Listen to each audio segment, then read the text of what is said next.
가르쳐 주신 이 주기도문의 이제 본론으로 들어가서 그 첫 문장을 생각하려고 합니다.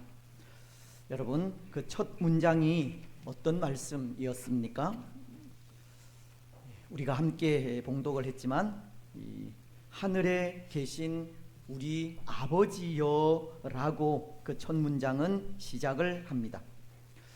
예수님은 제자들에게 기도를 가르치시면서 맨 첫 문장을 하늘에 계신 우리 아버지여라고 하나님의 이름을 부르는 것으로 시작하고 있는 겁니다. 근데 그렇게 주기도문을 시작하면서 하나님을 부르는 것으로 시작한다는 것은 이 기도를 들으시는 분이 누구이신가 하는 것을 가르쳐 주는 것이 아닌가 합니다. 여러분, 우리의 기도를 들으시는 분 누구이십니까? 하나님, 하늘에 계신 우리 아버지. 다시 말씀을 드리면 이 천지를 창조하신 하나님이 우리의 기도를 들으시는 분이라는 겁니다.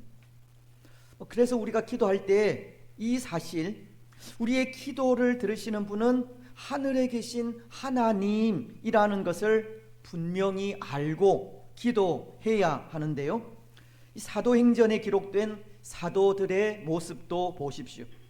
사도행전 4장은 오순절날 성령의 임재를 경험한 사도들, 특히 베드로와 요한이 예수 그리스도를 전하면서 예수님의 이름으로 성전 미문에 앉아있던 안진뱅이를 고치는 장면을 기록하고 있습니다.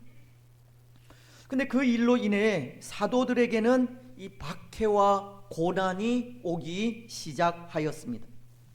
이 사건으로 베드로와 요한이 공회원들에게 붙들려 감옥에 갇히는 일이 생기게 되었기 때문입니다.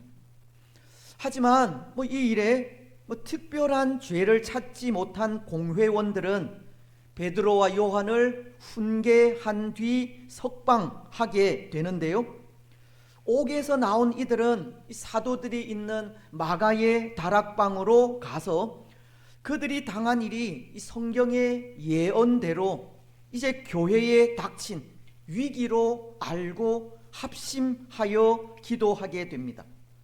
사도행전은 4장 23절로 24절을 통해 그 일을 기록하면서 이렇게 기도하는 것을 봅니다.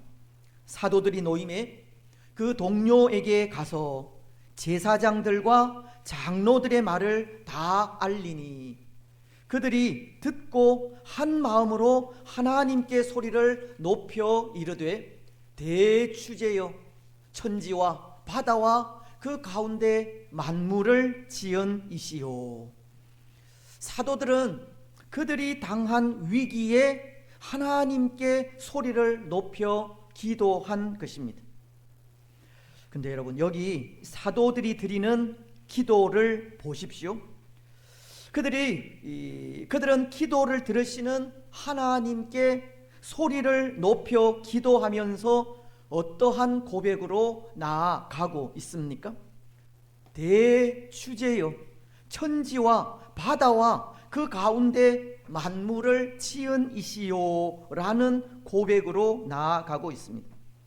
사도들은 기도를 들으시는 분이 누구인가 하는 것을 분명히 알고 기도했다는 말입니다. 사도들은 기도를 들으시는 하나님이 온 우주 만물의 창조주이시고 만물을 다스리시는 하나님이심을 분명히 알고 그 하나님 앞에 기도하며 나아갔다는 것입니다.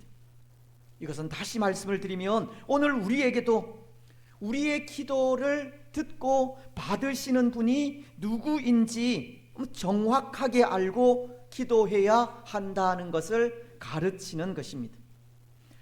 여러분, 오늘 우리는 어떻습니까? 오늘 우리는 우리의 기도를 들으시는 하나님이 어떤 분이신지 정확하게 알고 있습니까? 하나님에 대한 분명한 지식을 가지고 그 앞에 우리의 마음을 드리며 나아갑니까?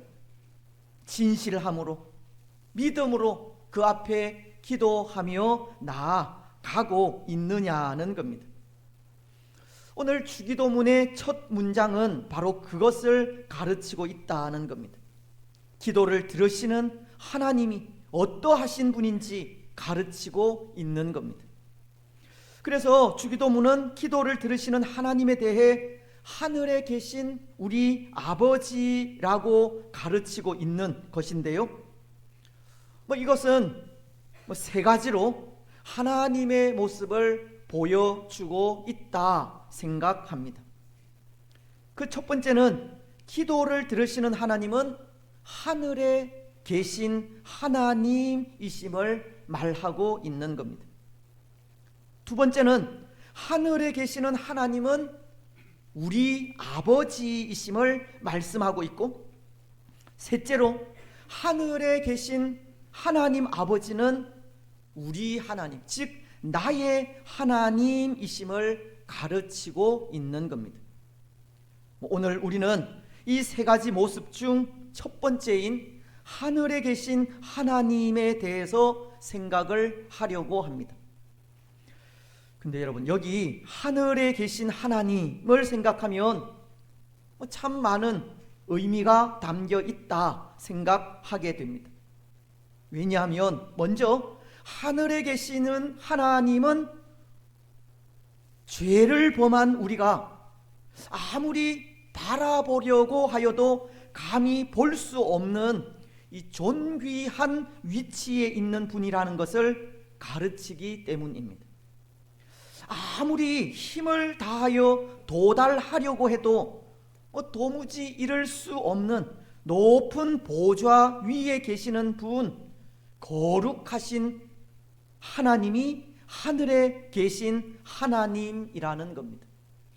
죄를 범한 우리 인생이 아무리 가까이 가려고 해도 결코 가까이 갈 수 없는 너무나 먼 당신이 하나님이라는 겁니다. 그래서 출애굽기 33장을 보면 모세에게 그런 일이 있었습니다. 모세는 하나님의 은총을 입고선 주의 영광을 보여달라는 요구를 하게 되었습니다.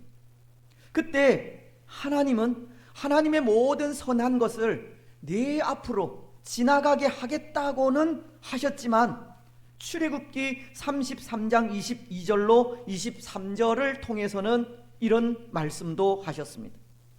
내 영광이 지나갈 때에 내가 너를 반석 틈에 두고 내가 지나도록 내 손으로 너를 덮었다가 손을 거두리니 네가 내 등을 볼 것이요 얼굴은 보지 못하리라. 하나님은 모세에게 너가 내 등은 볼 수 있지만 얼굴은 보지 못할 것이라고 하신 겁니다. 왜냐하면 하나님의 얼굴, 하나님의 영광은 범죄한 인생이 보면 죽기 때문입니다. 로마서가 3장 10절을 통해 기록된 바 의인은 없나니 한 사람도 없으며 라고 하시듯 죄인인 우리 인생이 하나님을 보고 그 영광을 보고 살 자는 한 사람도 없기 때문입니다. 인생은 범죄로 인해 거룩하신 하나님을 직접 뵐 수 없고 범죄로 인해 높으신 하나님께 결코 가까이 갈 수 없다는 겁니다. 그렇습니다. 오늘 우리 인생은 그런 존재입니다. 감히 하나님 앞에 설 수 없는 존재입니다. 우리의 죄악으로 인해 거룩하신 하나님을 뵙는다는 것은 상상도 할 수 없는 일이라는 겁니다. 그런데 사실 지금은 하나님 존전에 두려움 없이 서 있지 않습니까? 오늘도 이렇게 예배의 자리에 앉아 있는 것이 하나님 존전에 서 있는 것이기 때문입니다. 이전 같으면 하나님 앞에 선다는 것은 상상할 수 없는 일이지만 지금은 담대히 하나님 앞에 설 수 있게 되었다는 겁니다. 여러분, 누구를 통해서입니까? 무엇을 통해서입니까? 예수님을 통해서입니다. 예수님께서 흘리신 피를 통해서입니다. 히브리서는 10장 19절을 통해 이렇게 말씀하십니다. 우리 함께 읽겠습니다. 시작. 그러므로 형제들아, 우리가 예수의 피를 힘입어 성소에 들어갈 담력을 얻었나니. 오늘 우리가 예수의 피를 힘입어 성소에 들어갈 담력을 얻었다고 하십니다. 그리고 계속되는 히브리서 10장 20절은 그 길은 우리를 위하여 휘장 가운데로 열어놓으신 새로운 살 길이요 휘장은 곧 그의 육체니라.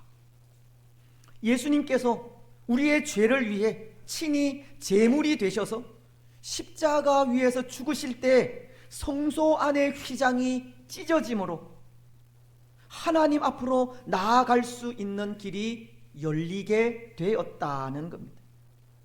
범죄한 인생이 하나님 앞에 나아갈 땐 죄로 인하여 죽을 수밖에 없지만 그 죄를 사하시기 위해 십자가 위에서 흘려주신 예수님의 보혈로 인해 우리는 담대하게 하나님 앞에 설 수 있게 된 것입니다. 하나님은 지극히 높은 분이시고 범죄한 우리 인생이 아무리 가까이 하려 하여도 가까이 할 수 없는 분이지만 예수님이 지신 그 십자가를 통하여 범죄한 인생과 하나님 사이에 막혀 있던 담이 허물어지게 된 것입니다. 그래서 로마서는 5장 1절을 통해 이렇게 말씀하고 있는 겁니다. 그러므로 우리가 믿음으로 의롭다 하심을 받았으니 우리 주 예수 그리스도로 말미암아 하나님과 화평을 누리자. 예수 그리스도로 인해 하나님과 우리는 이 화평을 누릴 만큼 가까운 사이가 된 것입니다. 여러분, 하나님은 범죄한 우리 인생이 감히 바라볼 수 없는 거룩하신 분입니다. 하나님은 우리가 가까이 하고자 해도 가까이 할 수 없는 분입니다. 하지만 오늘 우리는 예수님으로 인해 하나님 앞으로 담대히 나아갈 수 있게 되었고 하나님과 화평을 누릴 만큼 가까워질 수 있게 되었습니다. 그리고 하나님의 존전에 서서 우리의 온 마음과 힘을 다하여 기도할 수 있게 되었습니다. 오늘 우리는 하늘에 계신 하나님은 거룩하신 분으로 우리가 감히 그 앞에 설 수 없지만 예수님으로 인해 화평하게 되었음을 기억하면서 담대하게 하나님 존전에 서시기 바랍니다. 또 하나, 하늘에 계신 하나님을 생각할 때 하나님은 영원하신 분임을 생각하게 됩니다. 이것을 하나님의 영원성이라고 하는데요, 하나님은 이 불변하시는, 변하지 않는 하나님이라는 겁니다. 세상에 있는 그 모든 것은 다 썩고 사라지며 없어져도 하나님은 영원하시다는 겁니다. 정말 그렇지 않습니까? 이 세상에 영원한 것은 하나도 없습니다. 그래서 베드로 사도는 베드로전서 1장 4절을 통해 오늘 이 땅을 살아가는 우리가 가진 소망에 대해 이렇게 말하고 있습니다. 우리에게 주어진 하늘 기업을 썩지 않고 더럽지 않고 쇠하지 아니하는 유업을 잊게 하시나니 곧 하늘에 간직하신 것이라 라고 하시면서 그것에 비해 우리가 가진 세상의 그 소망의 것은 썩고 쇠하며 없어지는 더러운 것이라고 하였습니다. 이 땅에 있는 그 모든 것은 쇠하지 않는 것이 없다는 겁니다. 다 지나가는 것들입니다. 권력도 지나갑니다. 재물도 지나갑니다. 사상도 지나가게 되어 있습니다. 렌트 윌슨 스미스라는 분이 지은 글 중에 이것 또한 지나가리라는 시 형식의 글이 있습니다. 어느 날 이 페르시아 왕이 그 신하들에게 마음이 슬플 때는 기쁘게, 기쁠 때는 슬프게 하는 물건을 가져올 것을 명령하였습니다. 신하들은 밤새도록 그 일을 토론한 끝에 글귀 하나를 새긴 반지를 왕에게 바치게 되었습니다. 왕은 그 반지에 적힌 글귀를 읽고는 크게 웃음을 터뜨리며 만족해 했다고 하는데요. 그 반지에는 이런 글귀가 새겨져 있었다고 합니다. 슬픔이 그대의 삶으로 밀려와 마음을 흔들고 소중한 것들을 쓸어 버릴 때면 그대 가슴에 대고 다만 말하라. 이것 또한 지나가리라. 행운이 그대에게 미소 짓고 기쁨과 환희로 가득할 때, 근심 없는 날들이 스쳐갈 때면 세속적인 것들에만 의지하지 않도록 이 진실을 조용히 가슴에 새기라. 이것 또한 지나가리라. 이것 또한 지나가리라. 그렇습니다. 사랑하는 여러분, 모든 것은 다 지나갑니다. 기쁨도 지나가고 슬픔도 지나가며 고통도 지나갑니다. 환희도 지나갑니다. 이 세상에 지나가지 않는 것은 아무것도 없습니다. 이 땅에 있는 모든 것들은 다 사라지게 됩니다. 그 하나 영원한 것이 없습니다. 베드로 사도의 고백처럼 이 세상의 것은 다 쇠하여 없어져 버리는 것이기에 오늘 우리에게 소망 둘 것이 하나도 없는 겁니다. 하지만 여러분, 하나님은 영원하십니다. 하나님은 불변하십니다. 그래서 영원하시고 불변하신 하나님에 대한 우리의 고백이 있습니다. 신실하신 하나님입니다. 하나님은 믿을 수 있고 진실하다는 겁니다. 하나님은 영원토록 변하지 않는 분이시기에 믿을 수 있다는 겁니다. 그래서 신실하신 하나님만이 우리의 유일한 소망이라는 것을 고백하지 않을 수 없는 겁니다. 여러분, 하늘에 계신 하나님은 신실하신 분입니다. 믿을 수 있는 분입니다. 우리의 기도를 들으시는 하나님은 변하지 않는 영원하신 분입니다. 그분만이 우리의 유일한 소망이십니다. 이제 마지막, 하늘에 계신 하나님을 생각할 때 우리는 하나님의 편재성을 생각하게 됩니다. 하나님은 어디에나 계시는 하나님이라는 겁니다. 하나님이 거하시지 않는 곳은 없습니다. 그래서 사실 여기 하늘이라는 것도 우리가 머리를 들고 바라보는 그 공간만을 의미하지 않습니다. 하늘은 온 우주 만물을 다 말하는 겁니다. 심지어는 우리 마음 속까지도 포함이 됩니다. 때로 우리는 그 존재 공간이 이 땅 위를 벗어나서는 거할 수가 없는 존재이지만 하나님은 우리 인간과는 차원이 다른 이 초월성을 지닌 분이십니다. 어디에나 존재하시는 분이라는 겁니다. 그래서 시편 기자들은 종종 하나님을 찬양하고 높이면서 그런 고백을 하지 않습니까? 어디에나 계시는 하나님이라는 겁니다. 시편 139편이 7절로 10절을 통해 그것을 고백하고 있습니다.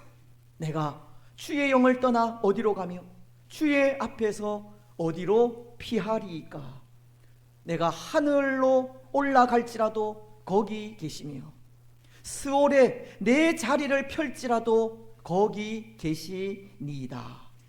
내가 새벽 날개를 치며 바다 끝에 가서 거주할지라도 거기서도 주의 손이 나를 인도하시며 주의 오른손이 나를 붙드시리이다.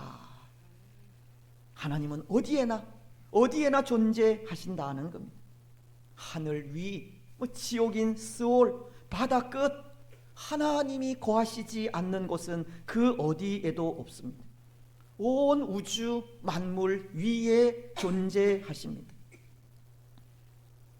구약의 인물인 야곱에게 그런 일이 있었습니다. 야곱은 아버지인 이삭과 형인 에서를 속이고 아버지의 축복을 가로챈 후 외삼촌인 라반이 사는 이 하란으로 도망을 간 일이 있습니다. 근데 그 도주의 날들 속에 밤을 만나게 되지 않았습니까? 그래서 그 밤에 돌을 베개 삼아 잠을 자다 하늘에까지 닿은 사닥다리로 하나님의 천사들이 오르락 내리락 하는 꿈을 꾸게 되었습니다. 근데 그 꿈을 꾼 아침에 야곱이 한 일이 있습니다. 베개 삼은 돌로 단을 쌓는 일입니다. 그리고 그곳의 이름을 지었는데요, 벳엘이라고 지었습니다. 벳엘이라고 하는 뜻은 하나님의 집이라는 뜻입니다. 근데 야곱이 그렇게 그곳의 이름을 베델이라고 짓게 된 것이 여기에도, 이곳에도 하나님이 계신다는 의미로 인해서입니다.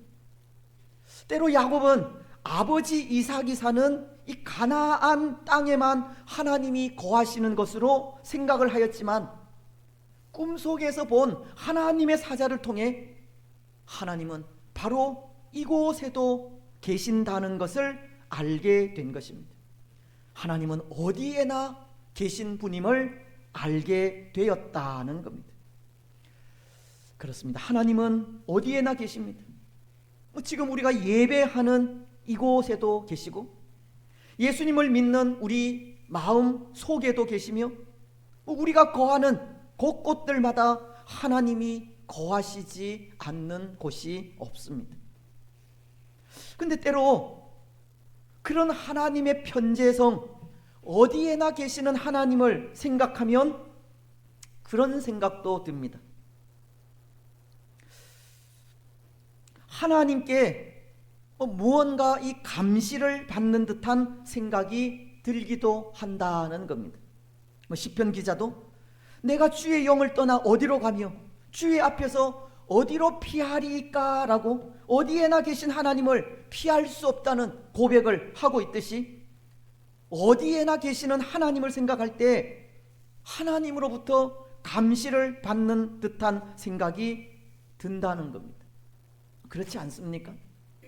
오늘날은 우리 사는 곳은 그곳이 어디든 감시 카메라가 있어서 때로 그것이 불편하게 여겨지듯 어디에나 계시는 하나님을 생각하면 그렇게 감시를 받고 있는 듯 불편한 생각이 들기도 하는 겁니다.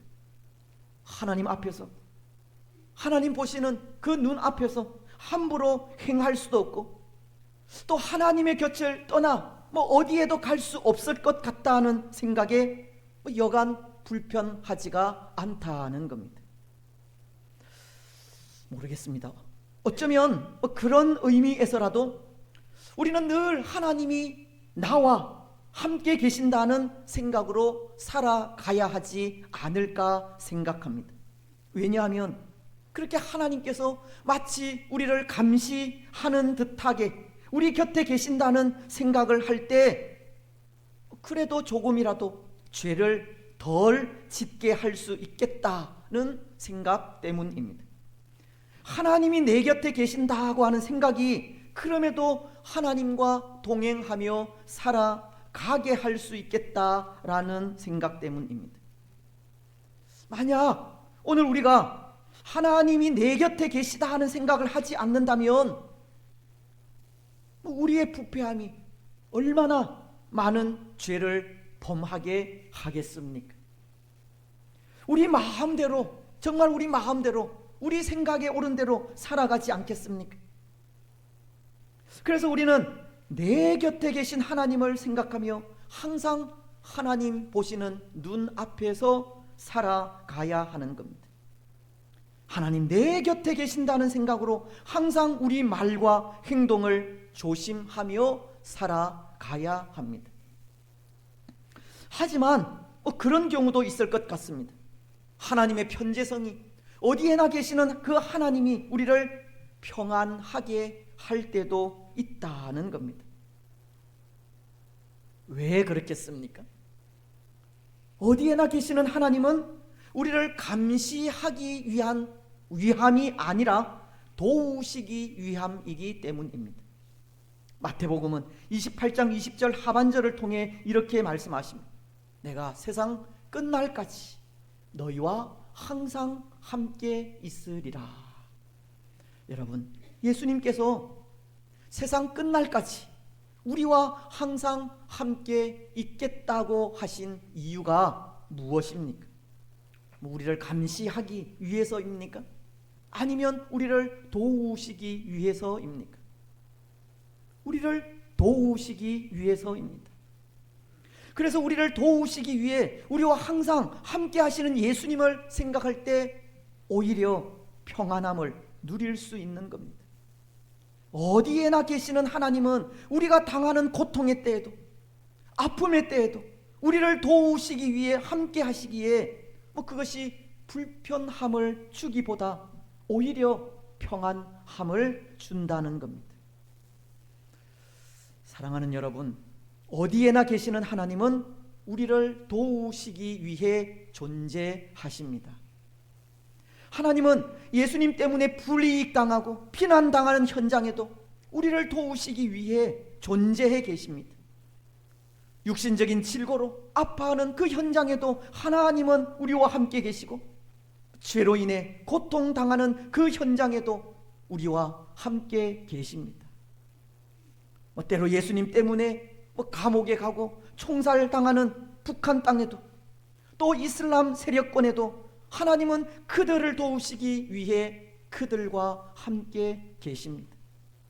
어디에나 계시는 하나님은 고통의 때, 아픔의 때, 실패의 때, 그 모든 순간에도 항상 우리와 함께 하시는 겁니다. 그리고는 이렇게 말씀하십니다. 나는 너를 지키는 너의 하나님 여호와라는 겁니다. 시편 121편 4절이 이스라엘을 지키시는 이는 졸지도 아니하시고 주무시지도 아니하시리로다. 하나님은 주무시지도 졸지도 않고 우리를 지키십니다. 하나님의 자비와 긍휼은 무궁하신 겁니다. 여러분, 그런 하나님을 생각할 때 우리 마음이 평안하지 않습니까? 우리의 실패에도, 우리의 아픔에도, 우리의 고통에도 우리와 함께 하셔서 위로하시는 하나님을 생각할 때 그것이 우리에게 힘이 되지 않습니까? 그렇습니다. 어디에나 계셔서 우리와 함께 하시는 하나님을 생각할 때 그것이 그렇게 힘이 되지 않을 수 없습니다. 위로가 되고 능력이 됩니다. 오늘 우리는 우리가 거하는 곳이 어디든, 어떤 환경이든, 어떤 상황 속에 있든 우리와 함께 하시는 하나님으로 인해 두려워하지 마시기 바랍니다. 결코 소망을 잃거나 낙심하지 마시기 바랍니다. 사도 바울은 로마서 8장 35절로 39절을 통해 이렇게 고백하였습니다. 누가 우리를 그리스도의 사랑에서 끊으리요? 환난이나 곤고나 박해나 기근이나 적신이나 위험이나 칼이랴.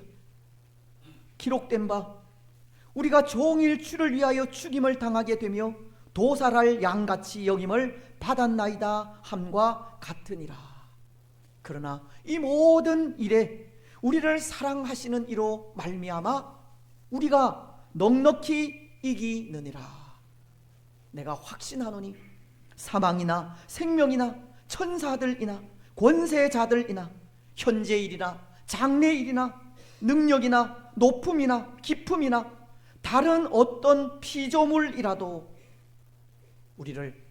우리 주 그리스도 예수 안에 있는 하나님의 사랑에서 끊을 수 없으리라. 비록 고난과 죽음이 우리 앞을 가로막고 있다 할지라도 두려워하거나 낙심할 수 없는 것이 우리에게는 우리와 늘 함께 하시는 하나님으로 인해서이고 하나님의 그 크신 사랑으로 인해서입니다. 사랑하는 여러분, 어디에나 계시는 하나님으로 인해 항상 평안함을 누리시기 바랍니다.